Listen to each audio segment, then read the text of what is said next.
राम राम जी मेरे दोस्तों, जय रामराज आह्वान मिशन। आओ चलो फिर रामराज की यात्रा पर आज चर्चा करते हैं परमात्मा का परिचय, परमात्मा का स्थान। भगवान कौन है? सर्वोच्च, यानी कि ये जो जगत है, ये जो सृष्टि है, इसमें जो भी सर्वोच्च है वो भगवान हैं, जिनकी इच्छा से सब कुछ होता है, जिनके नियम कानून कायदे सब चलते हैं। सर्वोच्च वो भगवान हैं। दूसरे, सर्वमान्य, सभी को मान्य हैं। कोई मानना चाहे ना मानना चाहे, इससे कोई फर्क नहीं पड़ता, मगर सबको मानना ही होगा। इसी को परमात्मा, इसी को भगवान कहते हैं, क्योंकि जो उनके नियम हैं, जो उनके कानून हैं, जो उनके कायदे हैं, वो अकाट्य हैं।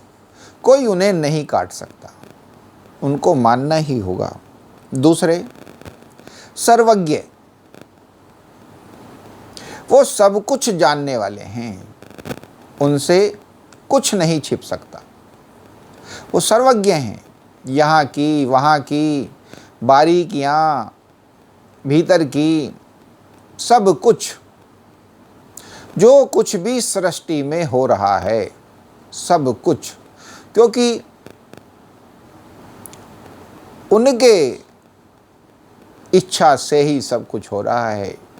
तो जो वो हैं, वो हर चीज़ से परिचित हैं, हर चीज़ को जानते हैं, हर चीज़ को जानने वाले हैं।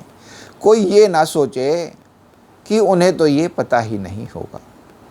दूसरे, सर्वदाता,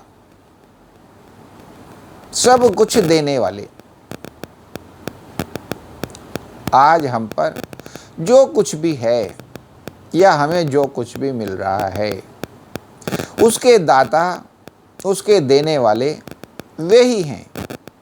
उन्हीं की कृपा से मिल रहा है, उन्हीं की इच्छा से मिल रहा है। वो जब चाहें जिसको देना बंद कर दें और जिसको चाहें उसे छप्पड़ फाड़ के देते रहें। वो हैं सर्वदाता। फिर हैं न्यारे, उन जैसा कोई नहीं, यानी कि बिरले हैं। जन्म मरण से न्यारे, कि उनका कभी जन्म मरण होता ही नहीं। जन्म मरण तो वो पैदा करते हैं, पर उनका कभी जन्म मरण नहीं होता, क्योंकि जन्म मरण तो इस सृष्टि में होते हैं और वो हैं सृष्टि के निर्माता, यानी कि इस सृष्टि से भी परे। तो वो जन्म मरण से भी न्यारे हैं। दूसरा, सुख दुख से न्यारे। अब ये सब सुख दुख तो उनके बनाए हुए हैं, तो उन पर ना किसी सुख का प्रभाव पड़ता है, ना किसी दुख का प्रभाव पड़ता है। ये तो सब वो ही बनाने वाले हैं, तो सुख दुख से भी न्यारे हैं। पाप पुण्य से न्यारे, ना कोई पाप उन्हें छू सकता है, ना कोई पुण्य उन्हें छू सकता है, क्योंकि वो ही किसी बात को पाप और किसी बात को पुण्य में स्थापित करने वाले हैं। तो उनके लिए ना कोई पाप है, ना कोई पुण्य है, क्योंकि वो तो जो भी कर रहे हैं सब सही है, क्योंकि जो सृष्टि में हो रहा है, जो कोई कर रहा है, उन्हीं की इच्छा से कर रहा है और उनके कर्म नियमों के अनुसार कर रहा है। उनके जन्म मरण के परिणाम जो हैं, जो संस्कारों के परिणाम हैं, उनके अनुसार कर रहा है, तो वे पाप पुण्य से भी परे हैं। सतो रजो तमो से न्यारे। अब 3 गुण होते हैं, सत रज और तम। सत मतलब सात्विकता, रज मतलब राजसी और तम मतलब तामसी, मगर वो इन सब गुणों से भी न्यारे हैं, क्योंकि ये गुण तो उनके बनाए हुए हैं, तो ये गुण उनको नहीं छू पाते हैं, क्योंकि ये तो बनाए हुए ही उनके हैं। इसी प्रकार कर्म फल से न्यारे, उनको कोई कर्म फल नहीं प्राप्त होता है। क्यों?